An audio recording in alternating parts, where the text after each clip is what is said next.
ವಿಶೇಷ ಕಾರ್ಯಕ್ರಮದಲ್ಲಿ ನಮ್ಮ ಜೊತೆಯಲ್ಲಿದ್ದಾರೆ ಮತ್ತಾರು ಅಲ್ಲ ಕೋಡಿಹಳ್ಳಿ ಚಂದ್ರಶೇಖರ್ ಅವರು.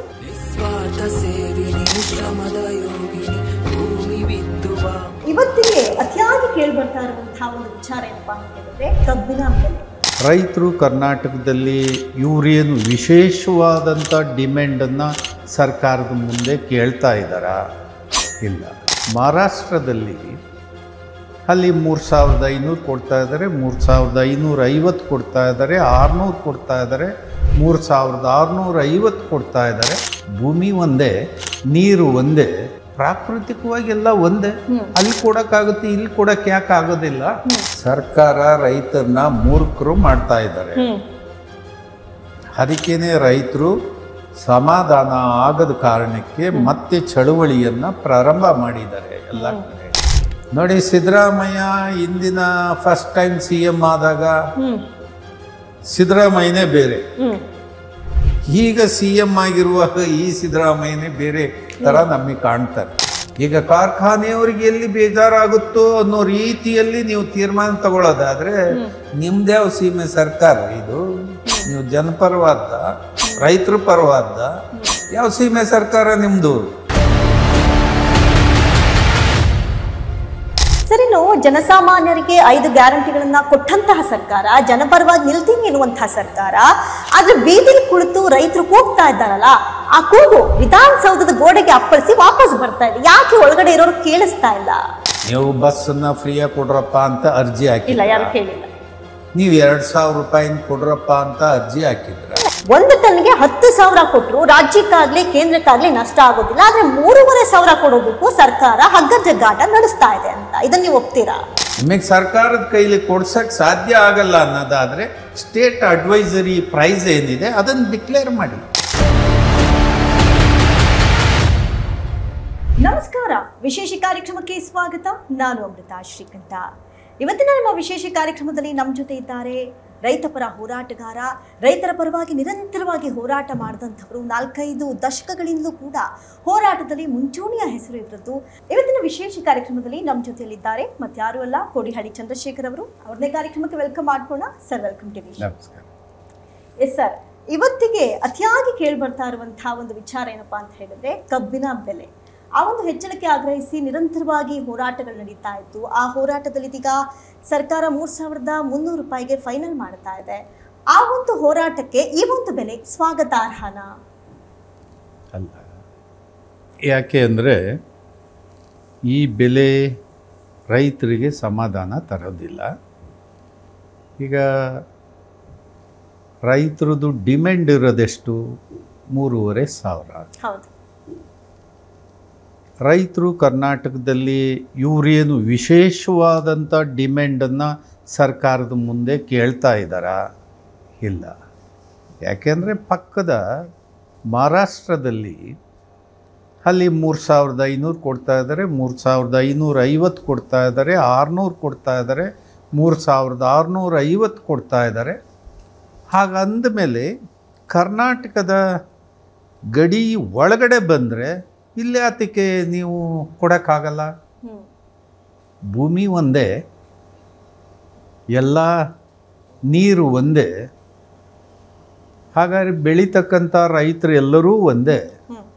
ಭಾಷೆ ಅಷ್ಟೇ ಬದಲಾವಣೆ ಇರ್ಬೋದು, ಮಹಾರಾಷ್ಟ್ರ ಕರ್ನಾಟಕ ಅಂತ ಭಾಷೆ ಬದಲಾವಣೆ ಇರ್ಬೋದು, ಪ್ರಾಕೃತಿಕವಾಗಿ ಎಲ್ಲ ಒಂದೇ. ಅಲ್ಲಿ ಕೊಡೋಕ್ಕಾಗುತ್ತೆ, ಇಲ್ಲಿ ಕೊಡೋಕ್ಕೆ ಯಾಕೆ ಆಗೋದಿಲ್ಲ? ಈ ಪ್ರಶ್ನೆ ಈಗ ನಾವು ಸರ್ಕಾರದ ಮುಂದೆ ಇಡ್ತಾ ಇದ್ದೀವಿ. ನಾವು ಅವರು ಕಮ್ಮಿನೇ ತಗೊಂಡಿದ್ದಾರೆ. ಮಹಾರಾಷ್ಟ್ರದವರು 3,500 ಏನು ಡಿಮ್ಯಾಂಡ್ ಇಟ್ಟು ಅವರು ಎಲ್ಲ ತೀರ್ಮಾನ ತಗೊಂಡಿದ್ದಾರೆ. ಅದು ಕೂಡ ಸರಿಯಲ್ಲ. ಆದರೆ ಕನಿಷ್ಠ ಅಷ್ಟಾದರೂ ಕರ್ನಾಟಕದಲ್ಲಿ ತಾವು ಕೊಡಬೇಕಂತ ಹೇಳಿ ಕೇಳ್ತಾ ಇರ್ತಕ್ಕಂಥದ್ದು ನ್ಯಾಯಬದ್ಧವಾಗಿದೆ, ಅಷ್ಟು ಕೊಡಬೇಕು.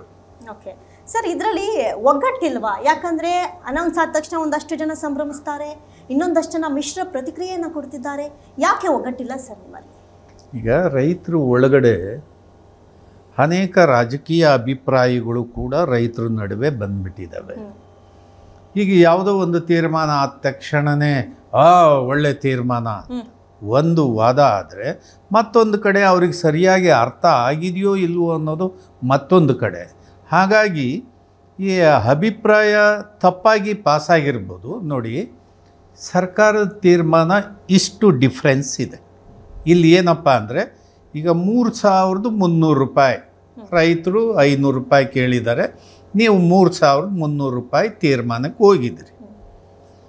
ಈ 3,300 ರೂಪಾಯಿನ ಎಷ್ಟು ಇಡೀ ಕರ್ನಾಟಕದ ಎಲ್ಲ ರೈತರಿಗೂ ಕೊಡ್ತಿರೋ, ಎಷ್ಟು ಜನ ರೈತರಿಗೆ ಕೊಡ್ತೀರಿ, ಎಷ್ಟು ಫ್ಯಾಕ್ಟ್ರಿಗಳಲ್ಲಿ ಇದು ಅಪ್ಲೈ ಆಗುತ್ತೆ? ಈಗ ನಮ್ಮದು ಮಹಾರಾಷ್ಟ್ರ ಗಡಿಯನ್ನು ಹೊಂದಿಕೊಂಡಿರ್ತಕ್ಕಂಥ ರಾಜ್ಯ. ಆ ಕಡೆ ಮಹಾರಾಷ್ಟ್ರದ ಒಳಗಡೆ ಬರ್ತಕ್ಕಂಥ ಸಕ್ಕರೆ ಕಾರ್ಖಾನೆಗಳು ಒಳ್ಳೆಯ ದರ ಕೊಡ್ತಾ ಇದ್ದಾರೆ. ಈಗೇನು ಮಾಡ್ತಾ ಇದ್ದಾರೆ, ನಮ್ಮ ಕರ್ನಾಟಕದ ಬಾರ್ಡ್ರಲ್ಲೇ ಇರ್ತಕ್ಕಂಥ ಕಾರ್ಖಾನೆಗಳು ಏನಿದ್ದಾವೆ ಅಲ್ಲಿ ಜಾಸ್ತಿ ರೇಟ್ ಇರುತ್ತೆ, ಇಲ್ಲಿ ಕಮ್ಮಿ ರೇಟ್ ಇರುತ್ತೆ. ಅದಕ್ಕೇನು ಮಾಡ್ತಾರೆ, ರೈತರು ಕಬ್ಬನ್ನು ಆ ಕಡೆಗೆ ತೊಗೊಂಡೋಗ್ಬಿಡ್ತಾರೆ. ಅದಕ್ಕೇನು ಮಾಡಿದ್ದಾರೆ, ಈ ಬಾರ್ಡ್ರಲ್ಲಿರ್ತಕ್ಕಂಥ ಕಾರ್ಖಾನೆಗಳು ಒಂದು 9 ಕಾರ್ಖಾನೆಗಳು ಭಾಳ ದೂರಕ್ಕೆ ಈ ಗಡಿಯಲ್ಲಿ ಬರ್ತಕ್ಕಂಥವ್ರು, ಅವರು ತಮ್ಮ ಇಳುವರಿಯನ್ನು 11.25ಗೆ ಡಿಕ್ಲೇರ್ ಮಾಡ್ಕೊಂಡಿದ್ದಾರೆ ಮಹಾರಾಷ್ಟ್ರದ ಒಳಗಡೆ ಇದ್ದಂಗೆ. ಆ ಕಾರಣಕ್ಕೆ ಈ ಫ್ಯಾಕ್ಟ್ರಿಗಳು ಏನು ಮಾಡ್ತಾರೆ, 9 ಫ್ಯಾಕ್ಟ್ರಿ ಬೆಳಗಾಂ ಜಿಲ್ಲೆಯಲ್ಲಿ ಬರ್ತಕ್ಕಂಥವು, ಅವು 11.25 ಏನು ರಿಕವರಿಯನ್ನು ತೋರಿಸ್ಕೊಂಡಿದ್ದಾರೆ. ಹಾಗಾಗಿ ಈ 9 ಫ್ಯಾಕ್ಟ್ರಿಗಳಿಗೆ ನೀವು 3,300 ರೂಪಾಯಿ ಅಪ್ಲೈ ಆಗುತ್ತೆ. ಕಾರ್ಖಾನೆಯವರು 50 ರೂಪಾಯಿ ಕೊಡ್ತಾರೆ, ನೀವು ಸರ್ಕಾರದವ್ರು 50 ರೂಪಾಯಿ ಕೊಡ್ತೀರಿ. ಕರ್ನಾಟಕಕ್ಕೆ ಕೊಡ್ತಿರೋ 9 ಫ್ಯಾಕ್ಟ್ರಿ ಅವ್ರಿಗೆ ಕೊಡ್ತಿರೋ? ಹಾಗಾದ್ರೆ ಇಲ್ಲಿ ಗೊಂದಲ ಸೃಷ್ಟಿ ಮಾಡ್ತಾ ಇರೋದು ಸರ್ಕಾರ ಅಲ್ಲ, ಸರ್ಕಾರಕ್ಕೆ ತಲೆ ಬುಡ ಇರಬೇಕು. ಒಂದು ಧಾರಣೆಯನ್ನು ಫಿಕ್ಸ್ ಮಾಡಿದರೆ ಅದು ನ್ಯಾಯಬದ್ಧವಾಗಿರಬೇಕು, ಇಡೀ ಎಲ್ಲ ರೈತ ಸಮುದಾಯಕ್ಕೆ ಅಪ್ಲೈ ಆಗಬೇಕು. ಇದು ಹಾಗೆ ಮಾಡದೇ ಇದ್ದಾಗ ಏನಾಗುತ್ತೆ, ತಪ್ಪಾಗುತ್ತಲ್ವಾ? ಇದು ತಪ್ಪು. ಇನ್ನು ಈಗಾಗಲೇ ಒಂದು ವಾರದಿಂದನೇ DC ಹೇಳಿದ್ದಾರೆ ಬೆಳಗಾವಿ, ನಾವು 3,200 ರೂಪಾಯಿ ಕೊಡ್ತೀವಿ ಅಂತ. 3,200 ರೂಪಾಯಿ ಎಲ್ರಿಗೂ ಅಪ್ಲೈ ಆಗುತ್ತಾ? ಅದು ಅಪ್ಲೈ ಆಗಲ್ಲ. ಈಗ ನಾವು ಕಲಬುರ್ಗಿನೋ ಬೀದರು ಅಥವಾ ದಕ್ಷಿಣ ಕರ್ನಾಟಕಕ್ಕೆ ಬಂದರೆ ಇಲ್ಲಿ ಎಷ್ಟು ಕೊಡ್ತಾ ಇದ್ದಾರೆ? 2,600 700 ಆಜುಬಾಜಲ್ಲೇ ಇದೆ. ಹಾಗಾಗಿ ಕರ್ನಾಟಕ ಸರ್ಕಾರ ಯಾವುದನ್ನು ಅಳತೆಗೋಲಾಗಿ ಇಟ್ಕೊಂತೀರಿ? ನಿಮ್ಮ ಅಳತೆಗೋಲು ಯಾವುದಿರುತ್ತೆ, ಯಾವುದನ್ನು ಇಟ್ಕೋಬೇಕು, ಯಾಕೆ ನೀವು ಅಪ್ಲೈ ಮಾಡ್ತೀರಿ, ಅದನ್ನು ಸ್ವಲ್ಪ ವಿವರವಾಗಿ ಹೇಳಬೇಕಲ್ಲ ಸರ್ಕಾರ. ಈಗ ಆ ಗಡಿ ಭಾಗದ ಮಹಾರಾಷ್ಟ್ರಕ್ಕೆ ಹೊಂದಿಕೊಂಡಂಥ ಕಾರ್ಖಾನೆಗಳು ರಿಕವರಿಯನ್ನು ಡಿಕ್ಲೇರ್ ಮಾಡಿಕೊಂಡ್ರು 11.25 ಅಂತ. ಅವರು 9 ಫ್ಯಾಕ್ಟ್ರಿಯವ್ರಿಗೆ 3,300 ಸಿಕ್ಕತ್ತೆ. ಇನ್ನು ಉಳಿದವರು ಮಾಡ್ಕೊಳ್ಳಲ್ಲ, ಯಾಕಂದರೆ ಅಲ್ಲಿ ಹೋದರೆ ಜಾಸ್ತಿ ರಿಕವರಿ ಆಧಾರದ ಮೇಲೆ 300 ರೂಪಾಯಿ ಜಾಸ್ತಿ ಕೊಡಬೇಕಾಗತ್ತೆ. ಹಂಗಾಗಿ ಅದರ ಸಾವಾಸ ಬೇಡ, ಕಮ್ಮಿನಲ್ಲೇ ಇಟ್ಕೊತಾರೆ. ಇದನ್ನು ಸರ್ಕಾರಕ್ಕೆ ಏನಾರ ಒಂದು ನೈಜತೆ, ಸತ್ಯ, ರೈತರಿಗೆ ಅನ್ಯಾಯ ಆಗಬಾರ್ದು, ನಾವು ರೈತರ ಪರವಾಗಿರಬೇಕು, ಕಾರ್ಖಾನೆಯವ್ರಿಗೂ ಮೋಸ ಮಾಡೋದು ಬೇಡ, ಇದು ನ್ಯಾಯಬದ್ಧವಾಗಿ ಇರಬೇಕಂದ್ರೆ ರಿಕವರಿಯನ್ನು ಯಾರು ಡಿಕ್ಲೇರ್ ಮಾಡಬೇಕು? ಕಾರ್ಖಾನೆಯವನೇ ಡಿಕ್ಲೇರ್ ಮಾಡಬೇಕಾ ಅಥವಾ ಸರ್ಕಾರ ಡಿಕ್ಲೇರ್ ಮಾಡಬೇಕಾ? ಈಗ ಕುರಿ ಕಾಯಕ್ಕೆ ತೋಳದ ನೇಮಕ ಮಾಡ್ದಂಗೆ ರಾಜಕಾರಣಿಗಳೇ ತುಂಬ್ಕೊಂಡ್ಬಿಟ್ಟಿದಾರಲ್ಲ ಸರ್, ನಿಮ್ಮ ಸಕ್ಕರೆ ಅವಿಭಾಜ್ಯ ಅಂಗ ಆಗ್ಬಿಟ್ಟವ್ರು ಅವರು. ಅದೇ ಒಂದು ಭಾಳ ದೊಡ್ಡ ಅಪಾಯ. ರೈತರಿಗೆ ಏನಾರ ತಿಳುವಳಿಕೆ ಇದ್ದರೆ ನಿಮಗೆ, ಆ ರಾಜಕಾರಣಿ ಸಕ್ಕರೆ ಲಾಬಿಯಲ್ಲಿ ಯಾರ್ಯಾರು ಇದ್ದಾರೋ ರಾಜಕಾರಣಿಗಳು, ಅವರು ಚುನಾವಣೆಯಲ್ಲಿ ಅತ್ಯಂತ ತಿರಸ್ಕಾರವನ್ನು ಮಾಡಬೇಕು. ಆ ತಿರಸ್ಕಾರ ಮಾಡದೇ ಇದ್ದರೆ ಅವರೇ MLAಗಳು, ಅವರೇ ಮಂತ್ರಿಗಳು, ಅವರೇ ಕ್ಯಾಬಿನೆಟ್ಟು, ಅವರೇ ಡಿಸಿಷನ್ ಬರೋದು, ಅವರೇ ಮಾತಾಡೋದು, ಅವರೇ ತೀರ್ಮಾನ ಮಾಡೋದು. ಅಂದರೆ ಈಗ ಅವರಿಗೆ ಲಾಸ್ ಮಾಡಿಕೊಂಡು ಈಗ ರೈತರಿಗೆ ಏನಕ್ಕೆ ಲಾಭ ಕೊಡ್ತಾರೆ?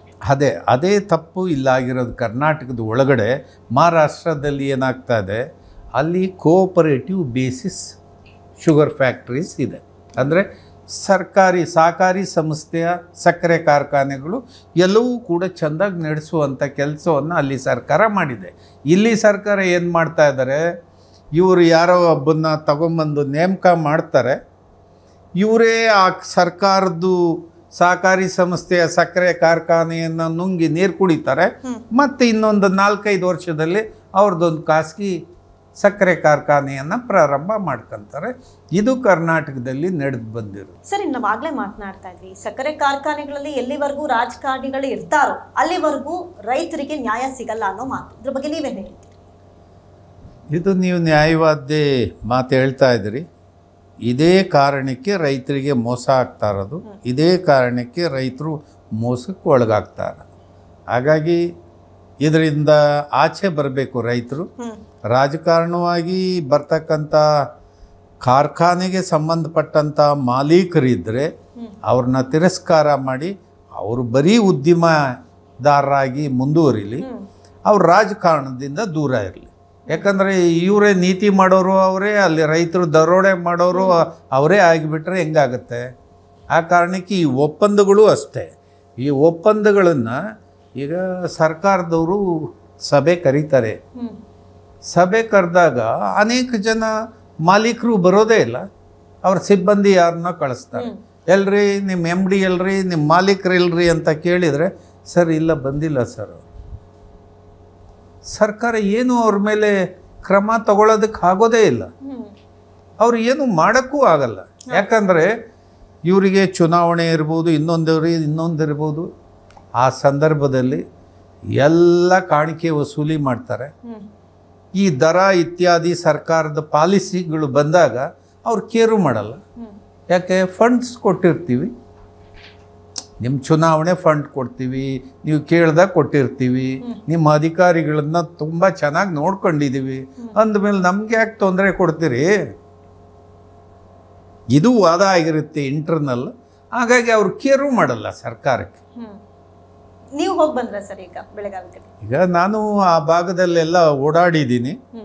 ನಾನು ನಿರಂತರವಾಗಿ ಕಳೆದ 45 ವರ್ಷಗಳಿಂದಲೂ ಕಬ್ಬಿನ ಧಾರಣೆ, ಕಬ್ಬಿನ ಬೆಳೆ, ಕಬ್ಬಿನಲ್ಲಿ ಆಗುವ ಹೋಗುವ ಎಲ್ಲ ವಿಷಯಗಳನ್ನು ನಾನು ಬಲ್ಲೆ, ನನಗೆ ಗೊತ್ತಿದೆ. ಆ ಕಾರಣಕ್ಕೆ ನಾನು ಹೇಳ್ತೀನಿ, ಮಾನ್ಯ ಸಿದ್ದರಾಮಯ್ಯನವರೇ, ಕಳೆದ 2013ರಲ್ಲಿ ತಾವೇ ಮುಖ್ಯಮಂತ್ರಿ ಆಗಿದ್ರಿ ರಾಜ್ಯದಲ್ಲಿ. ಆಕಸ್ಮಿಕವಾಗಿ ಬೆಳಗಾವಿ ಅಧಿವೇಶನ ನಡೀತಾ ಇತ್ತು. ಆ ಸಂದರ್ಭದಲ್ಲಿ ನಾವು ದೊಡ್ಡ ಸಂಖ್ಯೆಯಲ್ಲಿ ರೈತರು ಸೇರಿದ್ವಿ. ವಿಠಲ್ ಅರ್ಬಾವಿ ಅಂತ ಒಬ್ಬ ರೈತ ಬಂದು ಅಲ್ಲಿ ನಂದು ಕಬ್ಬಿನ ಬಾಕಿ ಬಂದಿಲ್ಲ ಅಂತ ಹೇಳಿ ನನ್ನ ಹತ್ರ ಬಂದು ಮಾತಾಡಿಬಿಟ್ಟು ಆಮೇಲೆ ತಡಿಯಪ್ಪ ಸರ್ಕಾರದವ್ರ ಜೊತೆ ಮಾತಾಡೋಣ, ಆಮೇಲೆ ಒಂದು ತೀರ್ಮಾನ ಮಾಡೋಣ ಅಂತ ಹೇಳ್ತೀವಿ. ಅವನು ತಡೆಯೋದಿಲ್ಲ.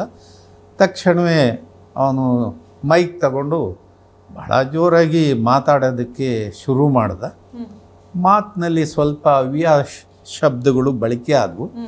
ನಾನು ಪಕ್ಕದಲ್ಲಿದ್ದವ್ರಿಗೆ ಸೂಚನೆ ಕೊಟ್ಟೆ, ಆ ಮೈಕ್ ಸ್ವಲ್ಪ ತಗೊಳ್ಳಿ ನೀವು ಅಂತ. ಆಮೇಲೆ ಮೈಕ್ ಕೊಟ್ಟ, ಭಾಳ ಮರ್ಯಾದೆಯಿಂದ ಮೈಕ್ ಕೊಟ್ಬಿಟ್ಟು ಸ್ವಲ್ಪ ದೂರ ನಿಂತ್ಕೊಂಡು ಅಲ್ಲಿ ಕೂತ್ಕೊಂಡವನು ಒಂದು ಬಾಟ್ಲಿ ಪೆಸ್ಟಿಸೈಡ್ನ ಕುಡಿದ್ಬಿಟ್ಟ. ಅವನು ತಕ್ಷಣವೇ ಅವನು ನೋಡಿ ನಮಗೆ ಗಾಬರಿ ಆಯಿತು. ಏನಾಯಿತು ನೋಡಿ ಅಂದ್ವಿ. ಆ ನೋಡಿ ತಕ್ಷಣ ಅವನು ಕುಡಿದಿದ್ದಾನೆ ಅಂತ ಗೊತ್ತಾಯಿತು. ಪೊಲೀಸ್ನವ್ರು ಅಲ್ಲೇ ಇದ್ದಂಥವ್ರಿಗೆ ಹೇಳಿದ್ವಿ, ಆಂಬುಲೆನ್ಸ್ ತರಿಸಿದ್ವಿ, ಆಸ್ಪತ್ರೆಗೆ ಅಡ್ಮಿಟ್ ಮಾಡಿದ್ವಿ, ಸತ್ತೋದ. ಆ ಸಂದರ್ಭದಲ್ಲಿ ಈಗ ಏನಾಯಿತು, ಇದೇ ಥರದ ವಾತಾವರಣ ಸೃಷ್ಟಿಯಾಯಿತು. ಆಗ ಸರ್ಕಾರ ಒಂದು ತೀರ್ಮಾನಕ್ಕೆ ಬಂತು. ಏನು ತೀರ್ಮಾನ? ರೈತರಿಗೆ ನಾವು ವಿರುದ್ಧವಾಗಿ ಮಾತಾಡಿದರೆ ಇದು ನಮಗೆ ನೆಗೆಟಿವ್. ಆ ಕಾರಣಕ್ಕೆ ಕಾರ್ಖಾನೆಯವರು ನೀವು 150 ರೂಪಾಯಿನ ಹೆಚ್ಚುವರಿಯಾಗಿ ಕೊಡಬೇಕು. ಸರ್ಕಾರ 350 ರೂಪಾಯಿನ ಕೊಡ್ತೀವಿ ಅಂತ ಹೇಳಿ 500 ರೂಪಾಯಿ ಫರ್ ಟನ್ ಎಲ್ಲ ಕಾರ್ಖಾನೆಗಳಿಗೆ ರೈತರಿಗೆ ಆ ಭಾಗದಲ್ಲಿ ಕೊಟ್ಟರು. ಇದು ಸಿದ್ದರಾಮಯ್ಯನ ಸರ್ಕಾರನೇ ಒಂದು ಹಿಸ್ಟ್ರಿ ಕ್ರಿಯೇಟ್ ಮಾಡಿದೆ ಕರ್ನಾಟಕದಲ್ಲಿ. ಅಂದರೆ FRP ಜೊತೆಗೆ FRPಯಿಂದ ಏನು ಮೈನಸ್ ಆಗುತ್ತೆ, ಆ ಮೈನಸ್ಸನ್ನು ನಾವು SAP ಅಂತ ಕರಿತೀವಿ. ಸ್ಟೇಟ್ ಅಡ್ವೈಸರಿ ಪ್ರೈಸ್ ಅಂತ. ಈ ಸ್ಟೇಟ್ ಅಡ್ವೈಸರಿ ಪ್ರೈಸನ್ನು ಸಿದ್ದರಾಮಯ್ಯ ಸರ್ಕಾರ ಹಿಂದೆ ಕೊಟ್ಟಿದ್ರಿ, ಈಗ ಯಾಕಾಗಲ್ಲ? ಕಳೆದ ಕೆಲ ದಿನಗಳಿಂದ 9 ದಿನಗಳಿಂದ ಹೋರಾಟ ನಡೀತಾ ಇದೆ. ಅಲ್ಲಿಗೆ ಸರ್ಕಾರ ಕೊಡ್ತಾ ಇರೋದು ಕೇವಲ 50 ರೂಪಾಯಿ, 3250 ರೂಪಾಯಿ ಕಾರ್ಖಾನೆ ಕೊಡಬೇಕು ಅಂತ. ಹಾಗಾದ್ರೆ ಇಷ್ಟು ದಿನದ ಹೋರಾಟಕ್ಕೆ 50 ರೂಪಾಯಿ ಸಾಕ ಸರ್ ಸರ್ಕಾರದಿಂದ? ಸರ್ಕಾರ ರೈತರನ್ನ ಮೂರ್ಖರು ಮಾಡ್ತಾ ಇದ್ದಾರೆ. ಅದಕ್ಕೇನೆ ರೈತರು ಸಮಾಧಾನ ಆಗದ ಕಾರಣಕ್ಕೆ ಮತ್ತೆ ಚಳುವಳಿಯನ್ನು ಪ್ರಾರಂಭ ಮಾಡಿದ್ದಾರೆ ಎಲ್ಲ ಕಡೆ. ಈ ಚಳುವಳಿ ಮತ್ತೆ ಬೇರೆ ಸ್ವರೂಪವನ್ನು ಪಡ್ಕೊಳ್ಳುತ್ತೆ, ತೀವ್ರತೆಯನ್ನು ಹೊಂದುತ್ತೆ. ಸರ್ಕಾರ ನೀವು ತಗೊಂಡಿರ್ತಕ್ಕಂಥ ಸ್ಟ್ಯಾಂಡ್ ಏನಿದೆ ಇದು ಸರಿಯಿಲ್ಲ. ಸರ್, ನೀವು ಕಂಡಂತೆ ಆಗಿನ ಸರ್ಕಾರಕ್ಕೂ ಈಗಿನ ಸರ್ಕಾರಕ್ಕೂ ಹಾಗಾದ್ರೆ ವ್ಯತ್ಯಾಸ ಏನು?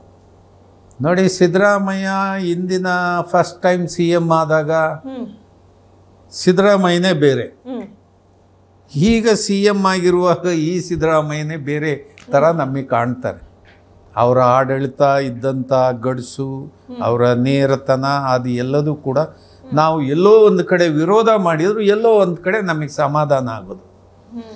ಈಗ ಅವರು ಆ ಒಂದು ಗಡ್ಸಾಗಿ ತಗೊಳ್ಳುವಂಥ ತೀರ್ಮಾನ ಶಕ್ತಿ ಇಲ್ಲ. ಈಗ ಕಾರ್ಖಾನೆಯವರಿಗೆ ಎಲ್ಲಿ ಬೇಜಾರಾಗುತ್ತೋ ಅನ್ನೋ ರೀತಿಯಲ್ಲಿ ನೀವು ತೀರ್ಮಾನ ತಗೊಳ್ಳೋದಾದರೆ ನಿಮ್ದೇ ಯಾವ ಸೀಮೆ ಸರ್ಕಾರ ಇದು? ನೀವು ಜನಪರವಾದ, ರೈತರ ಪರವಾದ ಯಾವ ಸೀಮೆ ಸರ್ಕಾರ ನಿಮ್ಮದು? ಇದು ನಡವಳಿಕೆ ಸರಿಯಲ್ಲ. ಯಾವತ್ತು ಜನಪರವಾಗಿ, ರೈತರ ಪರವಾಗಿ. ರೈತರಂದ್ರೇನು? ರೈತರಂದರೆ ಬೆನ್ನೆಲುಬು, ದೇಶದ ಸಂಪತ್ತನ್ನು ಸೃಷ್ಟಿ ಮಾಡೋರು. ಆ ಸಂಪತ್ತು ಸೃಷ್ಟಿ ಆದಮೇಲೆ ಅದಕ್ಕೊಂದು ಬೇರೆ ರೂಪಾಂತರ ಕೊಡ್ತಕ್ಕಂಥದ್ದು ಕೈಗಾರಿಕೆ. ಇಂಥದ್ದನ್ನು ಕೊಡ್ತಕ್ಕಂಥ ಮನುಷ್ಯನಿಗೆ ನೀವು ಧೋಖಾ ಮಾಡೋದಾದರೆ ನೀವು ಯಾವ ಸೀಮೆ ಜನ ಇರಬೇಕು ಹೇಳಿ? ಇದು ಸರಿಯಲ್ಲ ನಡವಳಿಕೆ. ತಕ್ಷಣವೇ 3500 ರೂಪಾಯಿ ಕೊಟ್ಟು ರೈತರಿಗೆ ಆದಂಥದ್ದು ಏನು ತಾವು ತಪ್ಪು ಮಾಡ್ತಾ ಇದ್ದೀರಿ ಬೇಗ ಸರಿ ಮಾಡ್ಕೊಳ್ಳಿ ಅಂತ ಅಡ್ವೈಸ್ ಮಾಡ್ತೀನಿ. ಓಕೆ ಸರ್, ಇನ್ನು ಜನಸಾಮಾನ್ಯರಿಗೆ 5 ಗ್ಯಾರಂಟಿಗಳನ್ನ ಕೊಟ್ಟಂತಹ ಸರ್ಕಾರ, ಜನಪರವಾಗಿ ನಿಲ್ತೀನಿ ಎನ್ನುವಂತಹ ಸರ್ಕಾರ, ಆದ್ರೆ ಬೀದಿಲಿ ಕುಳಿತು ರೈತರು ಕೂಗ್ತಾ ಇದ್ದಾರಲ್ಲ, ಆ ಕೂಗು ವಿಧಾನಸೌಧದ ಗೋಡೆಗೆ ಅಪ್ಪಳಿಸಿ ವಾಪಸ್ ಬರ್ತಾ ಇದೆ. ಯಾಕೆ ಒಳಗಡೆ ಇರೋರು ಕೇಳಿಸ್ತಾ ಇಲ್ಲ? ನೋಡಿ, ಗ್ಯಾರಂಟಿ ಇದೆಯಲ್ಲ, ಜನ ಏನಾರ ಅರ್ಜಿ ಹಾಕಿದ್ವಾ? ನಾವು ನೀವು ಬಸ್ಸನ್ನ ಫ್ರೀಯಾಗಿ ಕೊಡ್ರಪ್ಪ ಅಂತ ಅರ್ಜಿ ಹಾಕಿದ್ರ? ನೀವು 2000 ರೂಪಾಯಿನ ಕೊಡ್ರಪ್ಪ ಅಂತ ಅರ್ಜಿ ಹಾಕಿದ್ರ? ಎಲ್ಲ ಸ್ವಾಭಿಮಾನವಾಗಿ ಬದುಕ್ತಾ ಇದ್ರು, ಯಾರು ಕೇಳಿಲ್ಲ. ಸ್ವಾಭಿಮಾನದ ಪ್ರಶ್ನೆ ಅಲ್ಲ, ಇದು ಕಾಂಗ್ರೆಸ್ ಪಕ್ಷದ ಅಜೆಂಡಾ. ಇದು ಇದನ್ನು ಮಾಡಿದ್ರೆ ನಮಗೆ ವೋಟ್ ಬರುತ್ತೆ ಅಂತ. ವೋಟ್ ಕ್ರಿಯೇಷನ್ಗೆ ನೀವು ಕೊಟ್ಟಂತ ಗ್ಯಾರಂಟಿಗಳು, ನೀವು ವೋಟ್ ತಗೊಂಡಿದ್ರಿ, ನಾಡಿನ ಜನ ಪ್ರಭುತ್ವವನ್ನು ನಿಮ್ಮ ಕೈ ಕೊಟ್ಟಿದ್ದಾರೆ. ಆ ಪ್ರಭುತ್ವವನ್ನು ಪಡ್ಕೊಂಡಿರೋರು ನಿಮ್ಮ ಸರ್ವಿಸ್ ಹೆಂಗಿರಬೇಕು? ಜನರ ಪರವಾಗಿರ್ಬೇಕಿತ್ತು, ರೈತರ ಪರವಾಗಿರ್ಬೇಕಿತ್ತು. ನೀವು ಏನೇನು ಗ್ಯಾರಂಟಿಗಳನ್ನು ಕೊಟ್ರಿ, ರೈತರಿಗೆ ಏನೇನು ಗ್ಯಾರಂಟಿಗಳನ್ನು ಕೊಟ್ರಿ? ಕೃಷಿ ಕಾಯ್ದೆಗಳನ್ನು ರದ್ದು ಮಾಡ್ತೀವಿ. ಹಿಂದೆ ಯಡಿಯೂರಪ್ಪ ಎಂಥ ತಪ್ಪು ಕೆಲಸ ಮಾಡಿಬಿಟ್ಟ ಚಂದ್ರಶೇಖರ್, ಭಾಳ ತಪ್ಪುರಿ, ಇದನ್ನು ನಾವು ಬಂದು 24 ಗಂಟೆ ಒಳಗಡೆ ಈ ಕಾಯ್ದೆಗಳನ್ನು ರದ್ದು ಮಾಡ್ತೀವಿ ಅಂದರೆ ಎಲ್ಲೋಯ್ತು? ಯಾಕೆ ಆಗಲಿಲ್ಲ? ಯಾಕೆ? ಈ ಪ್ರಶ್ನೆಗೆ ಉತ್ತರ ಹೇಳಕ್ಕೆ ಸಾಧ್ಯನಾ ಸರ್ಕಾರ? ನೀವು ಇದು ನಿಮ್ಮ ಗ್ಯಾರಂಟಿಗಳು, ನಿಮ್ಮ ವೋಟಿನ ಗ್ಯಾರಂಟಿಗಳು ಅಷ್ಟೇ. ಈ ವೋಟನ್ನು ಗ್ಯಾರಂಟಿ ಮಾಡ್ಕೊಳ್ಳೋದಕ್ಕೆ ನೀವು ಸಾರ್ವಜನಿಕರ ದುಡ್ಡನ್ನು ಎಲ್ಲೆಲ್ಲಿ ವೋಟು ನಿಮಗೆ ಗ್ಯಾರಂಟಿ ಅನಿಸುತ್ತೋ ನೀವು ನಂಬಿಕೆ ಇಟ್ಕೊಂಡಿದ್ರಿ. ಹೆಣ್ಣು ಮಕ್ಕಳ ಮೇಲೆ ಅವ್ರಿಗೆ 2000 ರೂಪಾಯಿ ಕೊಟ್ಟರೆ, ಅವ್ರಿಗೆ ಬಸ್ ಫ್ರೀ ಕೊಟ್ಟರೆ ಗ್ಯಾರಂಟಿ ವೋಟಿದು ಅಂತ ನೀವು ಕೊಟ್ಟಿದ್ರಿ. ಕೊಡಿ, ನಾವು ತಪ್ಪಂತ ಹೇಳಲ್ಲ. ಆದರೆ ನಾಡಿನ ಅಭಿವೃದ್ಧಿ ಕಡೆಗೂ ಯೋಚನೆ ಮಾಡಬೇಕಲ್ಲ. ನೀವು ಅಭಿವೃದ್ಧಿಯನ್ನು ಕೈ ಬಿಟ್ಕೊಂಡು ವೋಟ್ ಗ್ಯಾರಂಟಿ ಮಾಡಿಕೊಂಡು ಈ ಸಾರಿ ನಮ್ಮದೇ ಸರ್ಕಾರ, ಮುಂದಿನ ಸಾರಿಗೂ ನಾನೇ ಮುಖ್ಯಮಂತ್ರಿ ಅಂದರೆ ಹೆಂಗವ ಸರಿಯಾಗುತ್ತೆ? ಇದು ಸರಿನಾ? ಸರ್, ಇನ್ನು ನೀವು ಸೋಷಿಯಲ್ ಮೀಡಿಯಾದಲ್ಲಿ ಏನಾದರೂ ಆಕ್ಟಿವ್ ಆಗಿದ್ರೆ ಒಂದು ವಿಚಾರ ಮೊನ್ನೆಯಿಂದ ಬಾರಿ ಓಡಾಡ್ತಾ ಇದೆ. ಏನಪ್ಪಾ ಅಂತ ಹೇಳಿದ್ರೆ, ಒಂದು ಟನ್ಗೆ 10,000 ಕೊಟ್ಟರು ರಾಜ್ಯಕ್ಕಾಗ್ಲಿ ಕೇಂದ್ರಕ್ಕಾಗ್ಲಿ ನಷ್ಟ ಆಗೋದಿಲ್ಲ, ಆದ್ರೆ 3,500 ಕೊಡೋದಕ್ಕೂ ಸರ್ಕಾರ ಹಗ್ಗ ಜಗ್ಗಾಟ ನಡೆಸ್ತಾ ಇದೆ ಅಂತ, ಇದನ್ನ ನೀವು ಒಪ್ತೀರಾ? ನೋಡುವ, ನಾವು 1 ಟನ್ ಕಬ್ಬನ್ನ ಕೊಟ್ಟರೆ ಸಕ್ಕರೆ ಸಾಮಾನ್ಯ ನನ್ನ ತಿಳುವಳಿಕೆ ಪ್ರಕಾರ 125 kgಯಿಂದ 130 kg ಸಕ್ಕರೆ ಬರ್ತದೆ. ಎರಡನೇದು ಉಳ್ಕೊಂಡಂಥ ಏನು ಮೊಲಾಸಿಸ್ ಉಳಿಯುತ್ತೆ ಅದು ಸ್ಪಿರಿಟ್ ಆಗಿ ಕನ್ವರ್ಟ್ ಆಗುತ್ತೆ, ಡಿಸ್ಟಿಲರಿಗೆ ಹೋಗುತ್ತೆ. ಅವ್ರದ್ದೇ ಡಿಸ್ಟಿಲರಿ ಅಲ್ಲೇ ಇರ್ತವೆ. ಅದು ಸ್ಪಿರಿಟ್ ಆಗಿ ನಾನಾ ರೀತಿಯ ಬ್ರ್ಯಾಂಡ್ಗಳ ಲಿಕ್ಕರ್ ಆಗಿ ಈಚೆಗೆ ಬರ್ತದೆ. ಕಾರ್ಖಾನೆಗೆ ಎಷ್ಟು ಲಾಭ ಆಗುತ್ತೆ. ಆಮೇಲೆ ಎಲೆಕ್ಟ್ರಿಸಿಟಿ ಪ್ರೊಡ್ಯೂಸ್ ಆಗುತ್ತೆ. ಎಲೆಕ್ಟ್ರಿಸಿಟಿಯನ್ನು ನೀವು ಮಾರಾಟ ಮಾಡ್ಕೊತೀರಿ. ಮತ್ತು ಮೂರನೇದಾಗಿ ಎಥನಾಲ್ ತಯಾರು ಮಾಡ್ತಾ ಇದ್ದೀರಿ. ಈಗ ಎಥನಾಲು ನಮ್ಮ ಪೆಟ್ರೋಲ್ ಡೀಸೆಲ್ಗೆ ಇಷ್ಟು ಪ್ರಮಾಣ ಅದಕ್ಕೆ ಮಿಕ್ಸ್ ಮಾಡಿದರೆ ಅದು ಪೆಟ್ರೋಲ್ ಡೀಸೆಲ್ ರೇಟ್ ಅಷ್ಟೇ ಅದು ನಿಮಗೆ ಸಿಗ್ತದೆ. ಇದನ್ನು ಭಾರತ ಸರ್ಕಾರ ಇಷ್ಟು % ಎಥನಾಲ್ ಖರೀದಿ ಮಾಡಬೇಕಂತೇಳಿ ಘೋಷಣೆ ಮಾಡ್ಕೊಂಡಿದ್ದಾರೆ. ಹಾಗಾಗಿ ನಿಮಗೆ ನಷ್ಟ ಎಲ್ಲಾಗುತ್ತೆ? ಯಾವ ದಿಕ್ಕಲ್ಲಿ ನಷ್ಟ ಆಗುತ್ತೆ? ನಿಮಗೆ ನಷ್ಟದ ಪ್ರಶ್ನೆಯೇ ಇಲ್ಲ. ಇಲ್ಲಿ ನಿಮಗೆ ಲಾಭ ಜಾಸ್ತಿ ಆಗುತ್ತೆ. ಇದೆಲ್ಲ ಸೇರಿಸಿದ್ರೆ ಇನ್ನೂ ದೊಡ್ಡ ಪ್ರಮಾಣದಲ್ಲಿ ಲಾಭ ಆಗುತ್ತೆ. ನೀವು ರೈತರಿಗೆ ಕೊಡೋಕ್ಕೆ ಯಾಕೆ ಹಿಂದೆ ಮುಂದೆ ಮಾಡ್ತೀರಿ? ಸರ್ಕಾರ ಇದನ್ನು ಅರ್ಥ ಮಾಡಿಕೊಂಡು ಅವ್ರ ಮಾಲೀಕರು ಕಾರ್ಖಾನೆಯವರು ಅಂದರೆ ಅವರು ಲಾಭ ಗಳಿಸ್ಲಿಕ್ಕೋಸ್ಕರನೇ ಮಾಡಿದ್ದಾರೆ. ಸರಿ ಬಿಡಿ, ಅವರು ಲಾಭಕ್ಕೋಸ್ಕರನೇ ಅವ್ರು ಕಾಯೋರು. ಆ ಕಾರಣಕ್ಕೆ ನಿಮ್ಮ ಜವಾಬ್ದಾರಿ, ಜನ ನಂಬಿಕೆ ಇಟ್ಕೊಂಡು ನಿಮ್ಮ ಕೈಲಿ ಪ್ರಭುತ್ವ ಕೊಟ್ಟಿದ್ದಾರಲ್ಲ, ನಿಮ್ಮ ಜವಾಬ್ದಾರಿ ಇರ್ಲಪ್ಪ ಕೊಡೆಯ ರೈತರಿಗೆ ಕೊಡು ಅಂತ ಹೇಳಿ ಕೊಡ್ಸ ಅಂತ ಕೆಲಸ ಮಾಡಬೇಕು. ಇಲ್ಲ ನಿನ್ನ ಕೈಲಿ ಆ ದಮ್ಮಿಲ್ವಾ ಅವ್ರಿಗೆ ಹೇಳಿ, ಅವರಿಗೆ ಗದರಿಸಿ ಕೊಡಪ್ಪ ಅಂತ ಹೇಳಿ ಕೊಡ್ಸೋದಕ್ಕೆ ನಿನ್ನ ಕಾಯ್ದೆ ಕಾನೂನುಗಳು ಅದು ವರ್ಕ್ ಮಾಡೋದಿಲ್ವಾ? ಹಾಗಾದರೆ ಸರ್ಕಾರ ನೀವೇ ಕೊಡಿ, SAP ಕೊಟ್ಬಿಡಿ. ನಿಮಗೆ ಸರ್ಕಾರದ ಕೈಲಿ ಕೊಡ್ಸೋಕ್ಕೆ ಸಾಧ್ಯ ಆಗಲ್ಲ ಅನ್ನೋದಾದರೆ ಸ್ಟೇಟ್ ಅಡ್ವೈಸರಿ ಪ್ರೈಸ್ ಏನಿದೆ ಅದನ್ನು ಡಿಕ್ಲೇರ್ ಮಾಡಿ. ನನಗೂ ಅದೇ ಆಶ್ಚರ್ಯ ಆಯಿತು ಸರ್. ಮೀಟಿಂಗ್ ಮೇಲೆ ಮೀಟಿಂಗ್ ಮಾಡಿ ಕೇವಲ 50 ರೂಪಾಯಿ ಸಬ್ಸಿಡಿನ ಹೆಂಗೆ ಒಪ್ಕೊಳ್ತು ಸರ್ಕಾರ ಇಷ್ಟು ಕೊಡ್ತೀನಿ ಅಂತ? ಅದು ರೈತರು ಸ್ವೀಕರಿಸ್ತಾರೆ ಅನ್ನೋದ್ರು ಕೂಡ ಅವ್ರು ಹೆಂಗೆ ಯೋಚನೆ ಮಾಡಿದ್ರು ಅನ್ನೋದೇ ಅರ್ಥ ಆಗ್ತಾ ಇಲ್ಲ. ಇದು ತಪ್ಪು ತೀರ್ಮಾನ ಮಾಡಿದ್ದೀರಿ.